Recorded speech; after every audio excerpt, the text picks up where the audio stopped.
आप सबको प्रणाम करता हूँ। ठनके साहब बैठे हुए देखिए, लंच से लेकर अभी तक हम लोगों के साथ में रहे, सहयोग करे, बहुत अच्छे इंसान हैं, बहुत अच्छे इंसान है। तो मैं भी जानता हूँ या लातूर वाले भी जानते हैं, लेकिन एक बात आप नहीं जानते जो मैं जानता हूँ। ठनके साहब शादी के पहले कबड्डी के बहुत बड़े चैंपियन थे, शादी से पहले। बाद में तो कोई चैंपियन रह ही नहीं सकता ना ठनके साहब। भाभी जी इनके घर पर आई, वापस मायके गई तो सखियों ने घेर लिया, बता तेरी शादी एक कबड्डी चैंपियन से हुई है, तेरे तो अनुभव ही अलग होंगे, बता क्या गुजरी, कैसे गुजरी। भाभी जी ने कहा नहीं रे मुझे कुछ नहीं बताना है। अब सखियां तो सखियां हैं, उन्होंने जिद कर लिया, कैसे नहीं बताएगी, बता जीजा जी के साथ कैसे निभी। भाभी ने कहा खाक बताऊं, दूर से कबड्डी कबड्डी कबड्डी कबड्डी करके आते थे, जैसे मैं अपना घूंघट उठाती मेरा पैर छू के भाग जाते थे।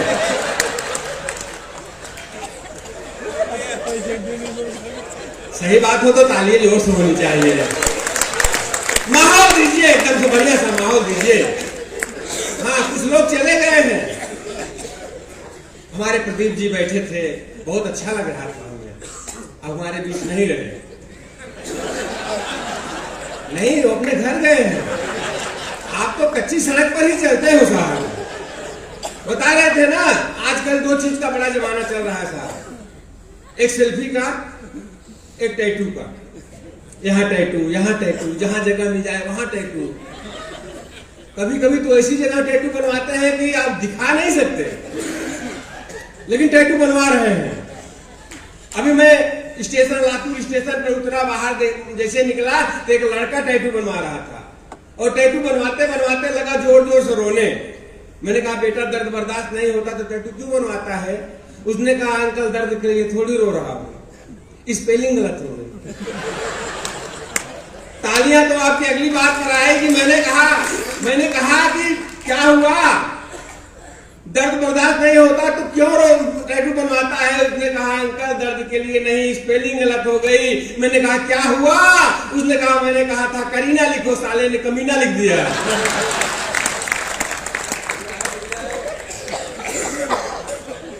हंसी हर जगह में घिरी हुई है। अब हम हास्य कवियों को कोई सीरियसली लेता ही नहीं सर, कोई सीरियसली नहीं लेता। मैं नासिक गया था, कब से मेरे में कविता सुना रहा था, पीछे से सामने से एक आदमी आया, बोला भाई साहब आपके पिताजी क्या करते थे। मैंने कहा वो बहुत बड़े कवि थे। बोला उनके पिताजी, मैंने कहा उन्होंने 10 किताबें लिखी। बोला उनके पिताजी, मुझे गुस्सा आ गया। मैंने कहा यार कविता मैं सुना रहा हूँ, तुम मेरे पिताजी उनके पिताजी के बारे में क्यों पूछ रहा है। उसने कहा नहीं नहीं मैं देख रहा था कि बेवकूफी की जड़ कहां तक गई हुई है।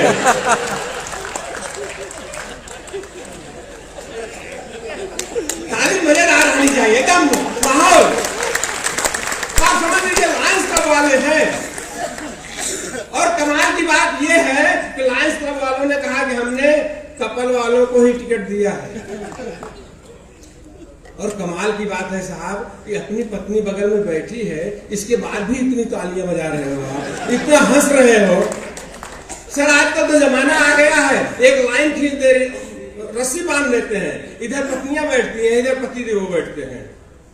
जब पत्नियां हंसती हैं तब पति हंसते हैं, देखते रहते वो हंसी क्या, वो हंसती है तब हंसते हैं। और भाभी जी को स्पेशल टेंशन हो रही है, पता नहीं किसकी तरफ देख देख के हंस रहा है। हाँ नासिक गया सर, आप जैसे हैं ऐसे उछल उछल के लोग ताली बजा रहे थे, उछल उछल के ताली बजा रहे थे। सामने एक आदमी बैठा था, वो ताली नहीं बजा रहा था। मैंने कहा भाई साहब ताली आप बजाइए। बोले सुरेश जी आप जो काम करने आए वो काम करिए, मैं पैसे वाला हूं, मैंने ताली बजाने के लिए 4 नौकर रखे हुए हैं। बाद में डीजे शुरू हुआ, नवरात्र का समय था, वो आदमी वहीं बैठा रहा। मैंने कहा भाई साहब ताली नहीं बजाया, कोई बात नहीं, सब डांस कर रहे हैं, आप ही डांस करिए ना। बोले सुरेश जी यार मैंने बताया ना मैं पैसे वाला आदमी हूं, मैंने डांस करने के लिए भी 4 नौकर रखे हुए हैं। 6 महीने के बाद उस आदमी की शादी हो गई। मैंने उससे नहीं पूछा तू हनीमून जाएगा कि नहीं, पैसे वाला आदमी है। लेकिन यहाँ सब खुद आए हुए हैं, कोई नौकर लेकर नहीं आया। जहां मजा आ जाए तालियां बजाते रहिए, आनंद लेते रहिए। यहाँ कोई डॉक्टर नहीं है ना? नहीं पूछ रहा हूँ। हाँ ठीक है, कोई बात नहीं, क्योंकि मैं हमेशा जहां भी जाता हूँ ये बात कहता हूँ कि आप दो लोगों को कभी नाराज मत करिए, एक डॉक्टर को और एक भगवान को, क्योंकि जब भगवान नाराज होता है तो वो डॉक्टर के पास भेज देता है।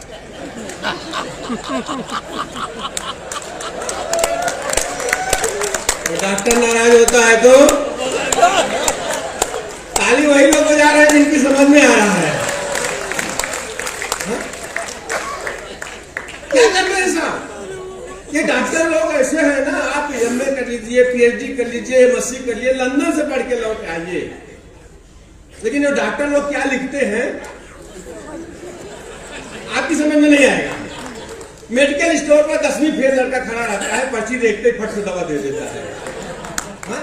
मैंने उस 10वीं फेल लड़के से पूछा कि यार ये डॉक्टर लोग क्या लिखते हैं कि मैं पीएचडी हूँ, मेरी समझ में नहीं आता है, और तू पढ़ करके फट से दवा दे देता है। उसने कहा डॉक्टर लोग कुछ लिखते थोड़ी हैं, वो तो कोड वर्ड डाल देते हैं। मैंने कहा मेरे में क्या कोड वर्ड डाला है? उसने कहा इसमें लिखा हुआ है कि मैंने इसे लूट लिया है, अब तेरी बारी है। और हद तो कब हो गई साहब, कोरोना की एक हकीकत घटना सुना रहा हूं, अगर जो लोग समझेंगे वो लोग तालियां बजाएंगे और तालियों का महोत्सव होना चाहिए। मेरे दादाजी गांव से आए, बोले मेरे पेट में दर्द होता है। मैं एक छोटे से, कोरोना काल में लॉकडाउन चल रहा था, कहीं जा नहीं सकते, छोटे से डॉक्टर को दिखाया। डॉक्टर साहब ने कहा इनका ऑपरेशन करना पड़ेगा, दवा से ठीक नहीं होगा। मैंने कहा कितना पैसा लगेगा? उन्होंने कहा 10,000 रुपये लगेगा। दादाजी गुस्से में उछल पड़े, इस महंगाई के युग में 10,000 में कौन सा ऑपरेशन होता है? नहीं कराना ऐसे डॉक्टर से, किसी बड़े डॉक्टर के पास ले चलो। मैं उन्हें सर्जन के पास ले गया, सर्जन जी ने चेक किया, बोले ऑपरेशन करना पड़ेगा। मैंने कहा मुझे मालूम है ऑपरेशन करना पड़ेगा, पैसा कितना लगेगा? सर्जन ने कहा 1 लाख रुपए लगेगा। अपनी दादाजी खुशी से उछल पड़े, हाँ पहले यहाँ लाना था ना। मैंने कहा डॉक्टर साहब ऑपरेशन करिए। डॉक्टर 1 लाख जमा कर दिया, ऑपरेशन किया डॉक्टर साहब ने। मेरे दादाजी मर गए। देखिए कितने लोग ताली बजा रहे हैं। मेरे दादाजी मर गए और ताली बजा रहे हैं। ताली तो अगली बात तो बजाना है आपको। दादाजी मर गए, मैं वापस जा रहा था, मोहल्ले का वही झोला छाप डॉक्टर चौराहे पर खड़ा हुआ था। उसने कहा भैया ऑपरेशन हुआ? मैंने कहा हाँ ऑपरेशन हो गया। बोले कितना पैसा लगा? मैंने कहा 1 लाख रुपए लग गया यार। उसने कहा फिर रो क्यों रहे हो? मैंने कहा यार दादाजी मर गए। उस झोला छाप डॉक्टर ने जो मासूमियत से कहा, उस बात पर आपकी तालियां होनी चाहिए। उसने कहा सुरेश भैया इसी काम के लिए मैं केवल 10,000 रुपये मांग रहा था।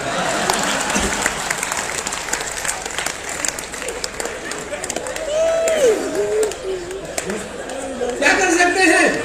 हंसी हर जगह बिखरी हुई है, बस ये है कि हम उसको कैसे ले पाते हैं, कैसे उसको कर पाते हैं, आप तक पहुंचा पाते हैं। ऐसी बहुत सारी चीजें लेकर के हमारे बीच में एक कवि आया है जिसका नाम है कपिल भाई जैन। शायरी जिनकी रगों में रोज मौजे मारती, शायरी जिनकी रगों में रोज मौजे मारती, कामयाबी जिस कलम की नित्य उतारे आरती, अपनी मखमली आवाज से महफिल को सजा देता है। कपिल वो पगुआ है जो बोतल का मजा देता है। जोर रहता है यहाँ कपिल के लिए। मैं देखा सामने एक ही आदमी बचा, सारे लोग चले गए। मैं जाकर उसके पांव पकड़ लिया, तू मेरी कविताओं का फैन है? उसने कहा फैन हो इनको मारो गोली, मैं माइक वाला हूं, बंद करो तो लेकर के जाओ। यहाँ ऐसा नहीं है, यहाँ अपने लोग आए हुए हैं, आनंद लेने के लिए आए हुए हैं। जहाँ आनंद आ जाए, मजा ले। बच्चों की बात कर रहे थे कपिल जी, बहुत बढ़िया सुना रहे थे। बच्चों की बहुत, बच्चे आजकल के मैं कहता हूँ इंटरनेट युग के बच्चे हैं। आजकल हमारे देश में सर बच्चे पैदा नहीं होते, डायरेक्ट बाप पैदा होते। आपके पास होंगे, आप जानते होंगे, हर चीज का उत्तर उनके पास है। कोई भी प्रश्न करिए उनके पास उत्तर है। मेरे पास भी 8 साल का एक बेटा है। मैं परेशान हूँ, टीवी देखता रहता है, गेम खेलता रहता है हमेशा। मैंने कहा तेरी परीक्षा नजदीक आ गई, तू पढ़ेगा लिखेगा कब? मेरे बेटे ने कहा पापा मैंने सब कुछ तैयार कर लिया, आपको जहां से पूछना हो, जो कुछ पूछना है पूछ के देख लीजिए। बच्चों का उत्तर देखिएगा और अपने हाथों को रोकिएगा, तालियां बजा करके मुझे उत्साहवर्धित कीजिएगा। मैंने अपने बेटे से कहा बेटा बता नौजवान किसे कहते हैं? मेरे बेटे ने कहा 10 जवान में से जब एक जवान मर जाता है। तो बाकी बच्चे जवान को नौजवान कहते हैं। 2 तमाचा लगाया मैंने, पढ़ाना शुरू किया, आधे घंटे तक पढ़ाता रहा। आधे घंटे के बाद मैंने उसकी परीक्षा लेनी चाहिए। मैंने कहा अच्छा बता, सत्य और भ्रम में क्या अंतर होता है? मेरे बेटे ने कहा आप आधे घंटे से हमें पढ़ा रहे हैं तो सत्य है, लेकिन मैं पढ़ रहा हूं ये आपका भ्रम है। और हद तो तब हो गई, इन सीरियलों ने, इन फिल्मों ने हमारे बच्चों को कितना बर्बाद किया सर। अब देखिए कितना बर्बाद किया सीरियलों ने और फिल्मों ने। परसों जी सिनेमा पर फिल्म आ गई शोले, मैं, मेरी पत्नी, मेरा बेटा तीनों एक साथ पिक्चर देख रहे थे। रात को 12 बज गया तो मैंने अपने बेटे से कहा जाके सो जा, तुझे कल स्कूल जाना है। नहीं जा रहा था, मैंने 2 तमाचा लगाया, उठाकर बिस्तर पर पटक दिया, ऊपर से चादर डाल दिया। अगर आपने शोले पिक्चर देखे होंगे तो अपने हाथों को रोक कर बताइएगा। फिल्म चलती रही, हमने ऊपर चादर डाल दिया। अमजद खान हेमा मालिनी को देख कर कहता है रे छमिया जरा मुझे भी तो 2 ठुमके लगा के दिखा। ये बात मेरी पत्नी को अच्छी नहीं लगी सर। उठकर किचन की तरफ जाने लगी, भारतीय नारी है, अच्छा नहीं लगा ये डायलॉग। उठकर किचन की तरफ जाने लगी। रात को 1 बजे बेटा सो रहा था, अमजद खान की बात सुनकर कि मेरे सिर पर भी अमजद खान सवार हो गया। मैंने भी अपनी पत्नी को देखकर कहा अरे वो सच, ओ शमिया जरा मुझे भी तो 2 ठुमके लगा के दिखा दे। इतना सुनते मेरा 8 साल का बेटा चादर के नीचे से मुंह निकाल कर कहता है अरे वो बसंती इस कुत्ते के सामने मत नाचना।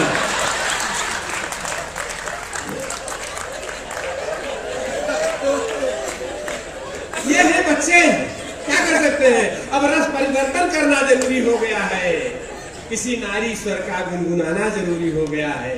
उठो काव्या मिश्रा, तुम्हें माइक पर आना जरूरी हो गया है। जोरदार तालियां काव्या जी के लिए।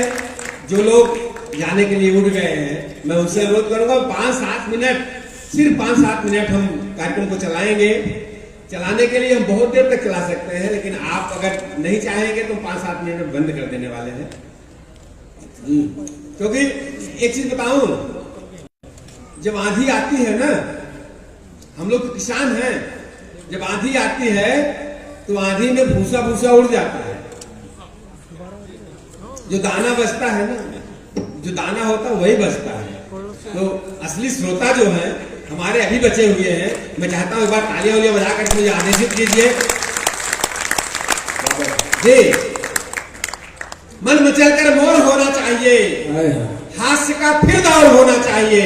हम तो सुनाएंगे बहुत कुछ, मगर आपकी तालियों में जोर होना चाहिए। कोई बात नहीं है, हाल खाली है, लेकिन आप कुछ लोग बचे हुए हो ना। 2 पंक्तियां सर आपके लिए, अगर सटीक बैठी हो, सही कह दूं तो तालियां हर कोई बजाएगा हाथ उठाकर कि आपकी संख्या उतनी ही बची है जितनी इस देश में ईमानदारी बची हुई है। वाह भाई वाह। और ईमानदारी जितनी भी हो उसे हमें प्रणाम करना चाहिए। और मैं चाहता हूं कि मुट्ठी भर ईमानदार लोग इतनी जोर से तालियां बजाएं कि बाहर बैठे लाखों बेईमानों के कानों तक ये आवाज आनी चाहिए। बस यही प्यार मिलना चाहिए। हमें जरूरत नहीं है पूरा हाल खचा कर भरा रहे। जितने लोग हो हमारे लिए एकदम सफिशिएंट हो। और हाँ जी, महिलाओं की बात कर रहे थे, महिलाओं का मैं बड़ा सम्मान करता हूँ। सर यहाँ आया, मैंने हड्डा जी से पूछा कि माइक की व्यवस्था है? बोले हाँ माइक की व्यवस्था है, टेंशन क्यों ले रहे हैं? मैंने कहा नहीं, माइक अच्छा होता है तो कार्यक्रम अच्छा होता है। माइक गड़बड़ होता है, माइक आपका बहुत अच्छा है। माइक अच्छा होता तो कार्यक्रम खराब होता है तो कार्यक्रम बिगड़ जाता है। तो हड्डा साहब ने कहा सुरेश जी एक बात बताऊं? मैंने कहा हाँ बताओ। मैंने कहा माइक और वाइक में बड़ी समानता होती है। मैंने कहा कौन सी समानता होती है? इन्होंने कहा दोनों जोर से बोलते हैं। मैंने कहा वो आपके घर की बात होगी, माइक और वाइक में अंतर होता है। इन्होंने कहा कौन सा अंतर होता है? मैं आपको नहीं बताऊंगा, लातूर वाले जो हमारे सामने बैठे होंगे तब मैं बताऊंगा और उनकी तालियां बताएंगी वो सहमत है कि नहीं, समर्थन करते हैं कि नहीं। माइक और वाइफ में क्या अंतर होता है सर? माइक और वाइफ में सबसे बड़ा अंतर ये होता है कि माइक के सामने आप जोर से बोल सकते हो। वाह, समझ में आ जाए तो तालियां तो होनी चाहिए। वाइफ के सामने जोर से नहीं बोलने की हिम्मत नहीं होती, लायंस क्लब का अध्यक्ष क्यों ना हो जाए। माइक और वाइफ में उससे बड़ा अंतर हो तो उससे जोर से तालियां। माइक और वाइफ में उससे बड़ा अंतर ये होता है कि माइक को आप अपनी साइज का बना सकते हैं, वाइफ में सुविधा नहीं है, जितनी बड़ी मिली है उसी से पूरी जिंदगी निकालनी पड़ती है। माइक और वाइफ में भाभी जी एक अंतर और होता है, माइक में चुप कराने का एक बटन भी पाया जाता है, वाइफ में ऐसी कोई सुविधा नहीं है, जब तक ऑफिस नहीं चले जाता है तब तक होती रहती है। और माइक और वाइफ में उससे बड़ा अंतर यह होता है कि अगर आपका माइक बिगड़ जाए तो पड़ोसी का माइक लेकर इस्तेमाल कर सकते हैं। वाइफ में ऐसी कोई सुविधा नहीं है, नहीं तो भाई अपना माइक रोज निकाले रहे। माइक और वाइफ जो सबसे बड़ा अंतर होता है वो आपकी समझ में आ जाए तो तालियां बजाइए, मुझे मालूम है आपकी समझ लायक पढ़े लिखे लोग हैं। माइक और वाइफ जो सबसे बड़ा अंतर होता है वो ये होता है कि माइक बिगड़ता है तो बोलना बंद कर देता है। क्या क्या अंतर ढूंढ के लाए। वाइफ बिगड़ती है तो मैं महिलाओं का बड़ा सम्मान करता हूँ, बहुत सम्मान करता हूँ। सम्मान क्यों करता हूँ कि होली पर लेकर पिचकारियां निकलती हैं, होली पर लेकर पिचकारियां निकलती हैं, घूंघट का लात पटोले नारियां निकलती हैं। अपना देश तो वह देश है यारो जहां चूड़ियों से भी चिंगारियां निकलती हैं। सर ज्यादा ताली बजाने की जरूरत नहीं है, मेरे घर में भी चिंगारी निकलती है। मेरी पत्नी 1 महीने के लिए मायके गई, वापस आई तो मैंने प्यार जताने के लिए अपनी पत्नी से पूछ लिया कि 1 महीने में मेरी भी कभी याद आई थी?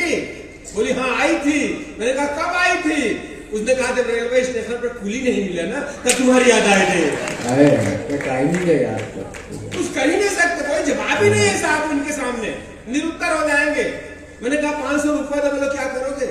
मैंने कहा चश्मा लगवाना है। बोले टेंशन मत लो, मेरे जैसी सुंदर महिला पूरे मोहल्ले में कोई नहीं है। मैंने कहा भगवान वो बात नहीं है, मुझे दूर का दिखाई नहीं देता, इसके लिए चश्मा लगवाना है। मेरा कान पकड़ के छत पे ले गए। बोली वो क्या है? मैंने कहा चांद। बोले और कितनी दूर तक देखेगा? कोई जवाब नहीं है सर। एक दिन मैं अपनी पत्नी को देखकर भावुक हो गया। मैंने अपनी पत्नी से कहा कि तुम ही मेरी भावना हो, तुम ही मेरी कामना हो, तुम ही मेरी आराधना हो, तुम ही मेरी सब कुछ हो। मेरी पत्नी भी सेवी कवित्री निकल गई। उसने कहा तुम ही मेरे रमेश हो, तुम ही मेरे दिनेश हो, तुम ही मेरे मुकेश हो, तुम ही मेरे मायके वाले महेश हो। अब तक लिखना बंद कर दिया उसके सामने, क्या कर सकते हैं? मैं महिलाओं के ऊपर कुछ कहता हूँ, तुम्हारे कपिल भाई मेरे पास जैकेट खींच के कहते अरे महिलाओं के बारे में ऐसा वैसा मत कहो यार, महिलाएं बड़ी ममता वाली होती है, महिलाओं का दिल बहुत बड़ा होता है। मैंने कहा वो आपके घर में होता होगा, मेरे घर में नहीं। बोले कैसे? मैंने कहा मैं साबित कर सकता हूँ कि आजकल की महिलाओं का दिल बहुत कठोर होता है, आजकल की महिलाओं का दिल बहुत छोटा होता है। और अगर साबित कर दूं तो यहाँ पुरुषों से ज्यादा तालियां महिलाओं की तरफ जानी चाहिए। साबित कर दूं तो, नहीं साबित हो तो आप एक भी ताली मत बजाइएगा। आप कल्पना कीजिए भारतीय रेलवे के भीड़ भरे डिब्बे में एक अपरिचित पुरुष एक अपरिचित महिला दोनों आजू बाजू बैठे हुए। बाई चांस पुरुष को नींद आ जाए और पुरुष का सिर बगल में बैठी हुई महिला के कंधे पर पड़ जाए तो महिला क्या करेगी? जब रो पीटती है, जितने उत्तम विचार सब न्यौछावर कर देंगे, जितनी गालियां यार सब न्यौछावर कर देंगे, आजू बाजू वालों से भी पिटवा देंगे। कितना छोटा दिल, कितना कठोर दिल। हाँ, उसी चीज को उलट दीजिए। रेल के भीड़ भरे डिब्बे में एक अपरिचित पुरुष एक अपरिचित महिला बैठी हुई है। बाई चांस उस महिला को नींद आ जाए और महिला का सिर बगल में बैठे हुए पुरुष के कंधे पर पड़ जाए तो पुरुष क्या करेगा? मैं गारंटी लेता हूं उसे पूना उतरना होगा, लातूर चला जाएगा, मैं कंधा नहीं लाएगा। क्या जीवा? मैंने मारी एंट्री और दिल में बजी घंटी यार, टन टन टन टन, तालियां बजाओ है हंसाने की गारंटी यार, टन टन टन, झंझटों का झरना इनसे बच के रहना, आस देंगे भाई तो वाह वाह करना, लूट लो हंसी खुशी की ना कोई वारंटी यार, टन टन टन टन। तालियां बजाओ है हंसाने की गारंटियां। टन टन टन टन टन। ये मैं टन टन तब तक करूंगा जब तक एक एक आदमी ताली नहीं बजाएगा। हमारे देश के नेता कैसे हैं दशा? रिश्ते, वादे और नाते इनकी समझ नहीं आते। एक बार यदि जीत जाए तो 5 साल मुंह ना दिखाते। जो भी है जैसा है इनका बस पैसा है देश बचाना। पप्पू हो या केजरी सबकी है कमेंट यार। टन टन टन टन तालियां बजाओ है हंसाने की गारंटियां। टन टन टन टन टन टन। क्या कर सकते हैं, सब जमाना ही ऐसा है। झूठी कसमें जो खाई थी निभाई नहीं। मैं राजनीतिक आदमी नहीं हूँ, मैं किसी पार्टी का आदमी नहीं हूँ, मैं भाजपा का आदमी नहीं हूँ, मैं कांग्रेस का आदमी नहीं हूँ, मैं शिवसेना का भी आदमी नहीं हूँ। आदमी तो मैं मायावती का भी नहीं हूँ। किसी पार्टी का नाम आ जाए, किसी नेता का नाम आ जाए, अन्यथा मत लीजिए, ऐसे करते रहिएगा। ऐसा इसलिए करते रहिएगा कि मैं लातूर 3 बार पहले भी आ चुका हूँ। एक बार जैन जागृत सेंटर वालों ने बुलाया था, दोबारा अमित देशमुख ने बुलाया था, जो विलासराव देशमुख के बेटे थे, उनके यहाँ गया था। तिवारा में इसी कॉलेज में आया था, कॉलेज के बच्चों के लिए। 3 बार मैं आ चुका हूँ, आज मेरा चौथा है। हंसने से काम नहीं चलेगा, होने चाहिए, इसलिए आनंद लेते रहिएगा। हंसने हंसाने का काम हम 2 घंटे 3 घंटे करते रहते हैं। करो बस यहाँ मौका नहीं मिला। जब मैं आया था शुरू का खचाखच हाल भरा हुआ था, मुझे ऐसा लगा था कि मैं आज 1 घंटा 1.5 घंटा सबको हंसाता रहूंगा, लोट पोट करूंगा। लेकिन दुर्भाग्य मेरा है कि वरिष्ठता का वरिष्ठ होने के दुख होते, वरिष्ठ होने के कारण मुझे जो नुकसान हुआ है उसकी भरपाई आपकी तालियां करेंगी। इसलिए मैं कहता हूं, मैं किसी पार्टी का आदमी नहीं हूं कि झूठी कसमें जो, और सनातनी अगर यहाँ बैठे हैं तो हर हाथ खुलना चाहिए कि झूठी कसमें जो खाई थी निभाई नहीं। मैं हूँ कांग्रेस आई भाजपाई नहीं। झूठी कसमें जो खाई थी निभाई नहीं। मैं हूँ कांग्रेस आई भाजपाई नहीं। इन्हें सनातनी मिलती लुगाई नहीं। ऊपर से नीचे तक देख लीजिए, संजय गांधी हिंदू महिला नहीं मिली, राजीव गांधी हिंदू पत्नी नहीं मिली, प्रियंका वाड्रा हिंदू पति नहीं मिला। हाँ, पूरा खानदान। तब मैंने लिखा, इन्हें हिंदू कभी मिलती लुगाई नहीं। मैं हूँ कांग्रेस आई भाजपाई नहीं। इन्हें हिंदू कभी मिलती लुगाई नहीं। मैं हूँ कांग्रेस आई भाजपाई नहीं। नवरात्रि में भी बाबा मटन पकाते हैं, कोट के ऊपर से जनेऊ भी दिखाते हैं। दादी की बात करे चाहे बहना की, आए चुनाव तो मंदिर में पाए जाते हैं। इन्हें सनातनी मिलते जवाई नहीं। मैं हूँ कांग्रेस आई भाजपाई नहीं। इन्हें सनातनी मिलते लुगाई नहीं। मैं हूँ कांग्रेस आई भाजपाई नहीं। जोरदार गाने। मुझे लगता है समय हो गया है, जैसा आप चाहें। मैं तो अभी 1 घंटा आपको हंसा सकता हूँ, लेकिन लोग उठने लगते हैं तो मुझे लगता है कि थोड़ा सा ज्यादा टाइम हो रहा है। जी ऐसा होता है, कोई बात नहीं है। चलिए मैं समापन करता हूँ। जी स्वागत। जैसा बहन जी, बस 2.5 मिनट के लिए, 2.5 मिनट, केवल 2.5 मिनट। काव्या जी ने बेटी के ऊपर बहुत बढ़िया कविता सुनाई। सर केवल 2.5 मिनट की कविता है। सर बैठ जाओ, 2.5 मिनट में छोड़ देंगे। वैसे भी नहीं पकड़ नहीं सकता आपको, जाने वाले को कौन रोका है। आप बैठे रहेंगे मजा आएगा, क्योंकि मैं वो कविता सुनाने जा रहा हूँ, एक बेटी के ऊपर कविता सुना रहा हूँ। काव्या जी ने भी बेटी के ऊपर कविता सुनाई, हमारे कपिल जी ने भी बेटी के लिए बहुत बढ़िया चीजें कही। मैं बेटी के ऊपर एक कविता सुनाना चाहता हूँ। सिर्फ आपको ये याद कराता हूँ कि बहुत सारी कविताएं आपने यूट्यूब पर, आपके मोबाइल में सुना होगा कि बेटी ससुराल जाती है तो वहां से चिट्ठी लिखती है कि मेरी कभी याद आती है कि नहीं। ऐसी बहुत सारी कविताएं हैं बेटी की लिखी हुई, लेकिन बाप ने कभी उसका जवाब नहीं दिया। मैंने एक कविता लिखी, बाप का जवाब, पिता का जवाब। जी स्वागत। बेटी अपने ससुराल गई, वहां से चिट्ठी लिखी कि पापा मेरी याद आती है कि नहीं। उसको पढ़ते पढ़ते बाप की आंखों से आंसू छलक पड़े और छलकते हुए आंसुओं से उसने उसका जवाब लिखा। उसके पहले दो पंक्तियां कि दरवाजे पर खाली पट्टियां अच्छी नहीं लगती। यहाँ हमारी जितनी भाभियां बैठी हैं, जितनी बेटियां बैठी हैं, सबको मैं समर्पित करता हूँ। आप सब अपने साथ लेके जाइएगा, क्योंकि आप अपने पापा को छोड़कर आई हैं, विदा होकर आई हैं, और कुछ पिताजी यहाँ बैठे हैं जिन्होंने अपने बेटियों को विदा किया है, जी उनको समर्पित है। दरवाजे कि दरवाजे पर खाली पट्टियां अच्छी नहीं लगती और उजड़ी हुई बस्तियां अच्छी नहीं लगती। उन्हें अपनी माँ के चरणों में जन्नत कैसे मिलेगी, जिन्हें अपने घर में बच्चियां अच्छी नहीं लगती। बहुत अच्छा।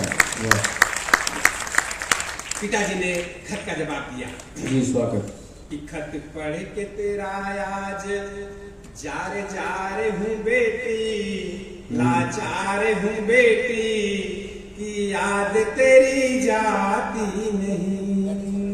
तो क्या पूछती है, याद आती है? याद तो जाती नहीं, तो क्या बात करती है? खत पढ़ के तेरा आज जारे जारे हूँ बेटी, लाचार हूँ बेटी, कि याद तेरी जाती नहीं। आंगन की तू किलकारी थी, खुशियां हमारी थी, चिड़ियों सी चहकती थी, प्राणों से भी प्यारी थी। इन हाथों से पाला तुझे मैंने दुलार के, गम की न बड़े छाया यूं रखा था प्यार से, पर रीति ऐसी क्रूर निभाना ही पड़ेगा। पापा को छोड़कर मुझे जाना ही पड़ेगा। अपराध किए बिना गुनहगार हूँ बेटी, लाचार हूँ बेटी, अपराध किए बिना याद तेरी जाती नहीं। हंसना सिखाई थी मुझे, रोना सिखा गई। अरे वाह। हंसना सिखाई थी मुझे, रोना सिखा गई। राजी खुशी से अपनों को खोना सिखा गई। आऊंगा घर में शाम कौन हाल पूछेगा, पढ़कर मेरे चेहरे को अब सवाल पूछेगा। कुहकेगी ना कोयल मेरा मकान देख के, कैसे मिटेगी थकन वो मुस्कान देख के। चट्टान था मैं आज तार तार हूँ बेटी, लाचार हूँ बेटी, कि याद तेरी जाती नहीं। जाते जाते हंसी का ठहाका लेके जाइएगा कि जितनी पी थी शाम को वो सब उतर गई। जितनी पी थी शाम को सब उतर गई, संवेदना के वो मेरे पर उतर गई। गाड़ी में मिली थी मुझको प्यार हो गया, और मैं सो गया तो लेकर टैक्सी उतर गई। मुझे सिर्फ इतना पूछना है कि हमारे सारे कवियों का कार्यक्रम आपको कैसा लगा? अगर अच्छा लगा हो तो हाथ उठा करके उनके सम्मान। धन्यवाद। क्योंकि मैं जहां भी जाता हूँ ये बात कहना नहीं भूलता हूँ साहब, कि इतना बढ़िया कार्यक्रम करवाने वाले और इतना बढ़िया कार्यक्रम सुनने जाने वाले कभी स्वर्ग में नहीं जाते। अगली बात समझ में आ जाए तो फिर तालियों का महोत्सव। इतना बढ़िया कार्यक्रम करवाने वाले, इतना बढ़िया कार्यक्रम सुनने जाने वाले कभी स्वर्ग में नहीं जाते, बल्कि वो जहाँ जाते हैं ना उस स्थान को स्वर्ग बना जाते हैं।